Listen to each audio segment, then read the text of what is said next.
तो ईरान और इजराइल के बीच मिसाइलें तो चल रही हैं और पूरी दुनिया पर इसका असर भी पड़ रहा है। लेकिन ये कहानी सिर्फ मिसाइलों और हेडलाइंस की नहीं है। नहीं, ये एक बहुत ही अजीब जंग है। सोचिए, एक मुस्कुराता हुआ ड्रोन, कश्मीर से सोने का दान और एक ऐसा देश जो इस पूरी तबाही के बीच कहा जा रहा है कि अमीर होता जा रहा है। तो आइए इस पूरी उलझी हुई कहानी की परतें खोलते हैं। और यहीं पर एक कहानी ना एक बहुत ही हैरान करने वाला मोड़ लेती है। देखिए, आमतौर पर जंग का मतलब क्या होता है? बर्बादी, आर्थिक तबाही, यही सब ना। लेकिन कुछ रिपोर्ट्स ये बता रही हैं कि ईरान के लिए ये जंग एक तरह से आर्थिक वरदान बन गई है। अब सवाल ये है कि भाई ये हो कैसे सकता है? पर इस पर आने से पहले चलिए इस जंग के एक और पहलू को देखते हैं, इसके इंसानी चेहरे को। तो चलिए अब इस जंग के उन अजीब और इंसानी पहलुओं पर नजर डालते हैं जो अक्सर बड़ी बड़ी हेडलाइंस के पीछे कहीं छिप जाते हैं। क्योंकि ये कहानी सिर्फ सरकारों या फौजों की नहीं है, ये लोगों की भी है। शायद इस पूरी लड़ाई की सबसे अजीब तस्वीरों में से एक यही है। सोचिए, एक ईरानी ड्रोन जो इजराइल की तरफ दागा जाने वाला है और उस पर बना है ये मुस्कुराता हुआ चेहरा। ये तस्वीर ना जंग की बेतुकी और क्रूर सच्चाई को एक ही झटके में दिखा देती है। और फिर आती है ये कहानी जो दिल को छू भी जाती है और हैरान भी करती है। हजारों मील दूर जम्मू कश्मीर में आम लोगों ने ईरान के लिए अपना सपोर्ट दिखाने के लिए क्या किया पता है? उन्होंने अपनी सबसे कीमती चीजें दान कर दी, अपने जेवर, अपनी जमा पूंजी, यहां तक कि बच्चों ने अपनी गुल्लक तक तोड़ दी। वहां एक डोनर ने जो कहा वो बहुत कुछ बयां करता है। उन्होंने कहा, हम मदद के लिए ईरान तो जा नहीं सकते, तो कम से कम पैसों से तो मदद कर सकते हैं। ये बात दिखाती है कि कैसे दुनिया के अलग अलग कोनों से, अनपेक्षित जगहों से भी लोगों की भावनाएं कितनी गहराई से जुड़ी हुई हैं। तो ये तो हुई इंसानी पहलू की बात। अब चलिए इस कहानी के सबसे चौंकाने वाले हिस्से पर चलते हैं, इसका इकोनॉमिक एंगल। ये समझना बहुत जरूरी है कि कैसे ये संकट दुनिया के व्यापार को बदल रहा है और एक ऐसे देश को फायदा पहुंचा रहा है जिसके बारे में किसी ने सोचा भी नहीं होगा। तो आंकड़ा ये है, $140 मिलियन। इस पूरी उथल-पुथल के बीच जब दुनिया भर में अनिश्चितता है, ईरान कथित तौर पर तेल बेचकर हर दिन इतने पैसे कमा रहा है। मतलब करीब करीब 1300 करोड़ रुपए रोजाना। सुनने में यकीन नहीं होता ना? तो सबसे बड़ा सवाल यही उठता है कि आखिर ये मुमकिन कैसे है?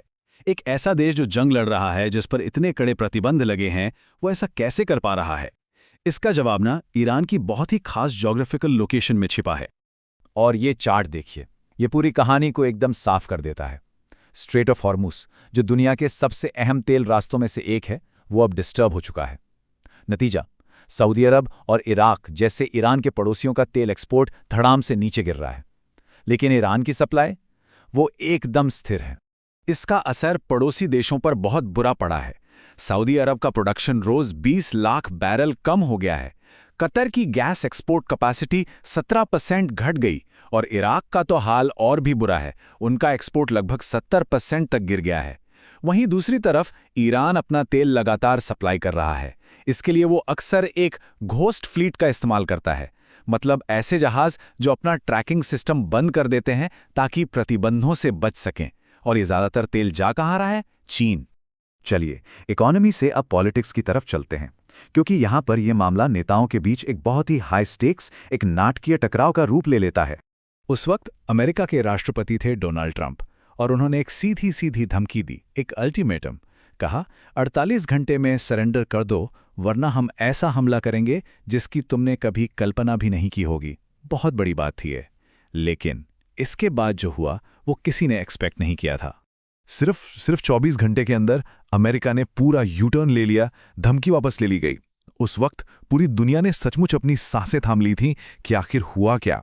अब इस अचानक आए बदलाव के पीछे ना दो बिल्कुल अलग अलग कहानियां सामने आई, एकदम ऑपोजिट। अमेरिकन वर्जन ये था कि ईरान ने हमें फोन किया, वो डील के लिए बेचैन है। और ईरानी वर्जन, ट्रंप झूठ बोल रहे हैं, वो हमारी धमकी से डर गए थे। अमेरिका का कहना था कि 2 दिन से अच्छी बातचीत चल रही है, और ईरान का कहना था कि कोई डायरेक्ट या इनडायरेक्ट बात हुई ही नहीं है। और ईरान की वो जवाबी धमकी थी क्या? ईरान ने चेतावनी दी थी कि अगर उस पर हमला हुआ तो वो मिडिल ईस्ट के सारे पावर स्टेशन, वाटर प्लांट और आईटी सेंटर को निशाना बनाएगा, मतलब पूरे इलाके को अंधेरे में डुबो देगा। ईरान का दावा है कि इसी धमकी की वजह से अमेरिका को अपने कदम पीछे खींचने पड़े। तो ये सब हमें इस कहानी के सबसे जरूरी सवाल पर ले आता है, आखिर शांति होगी कैसे? इस डेडलॉक को तोड़ने के लिए असल में चाहिए क्या? ईरान ने शांति के लिए अपनी शर्तों की एक लंबी चौड़ी लिस्ट सामने रखी है। उनकी मांगें क्या हैं? पहली, भविष्य में कभी युद्ध न होने की पक्की गारंटी। दूसरी, मिडल ईस्ट से अमेरिका अपने सारे मिलिट्री बेस हटाए। फिर हुए नुकसान का मुआवजा भी चाहिए। अपने साथियों जैसे हिजबुल्लाह और हमास पर हमले बंद हों और होर्मुज से गुजरने के नियम भी ईरान के कंट्रोल में हों। साथ ही ईरान के खिलाफ जो प्रोपेगेंडा है वो भी बंद हो। और अब जरा अमेरिका की मांगे सुनिए। वो चाहते हैं कि ईरान अपना मिसाइल प्रोग्राम 5 साल के लिए रोक दे, अपने मिसाइलों की गिनती 1000 तक सीमित करे, न्यूक्लियर प्रोग्राम तो पूरी तरह बंद कर दे, मतलब जीरो यूरेनियम एनरिचमेंट, और हिजबुल्लाह, हमास, हुतियों को सपोर्ट करना भी बंद करे, और हाँ, अमेरिकी बेस पर हमले भी तुरंत रुकें। अब आप खुद देखिए, दोनों की मांगों में जमीन आसमान का फर्क है। तो हम आकर खड़े हो गए हैं एक ऐसी जगह पर जहां से आगे का रास्ता दिख ही नहीं रहा। जब मांगे इतनी अलग हों तो आगे क्या होगा?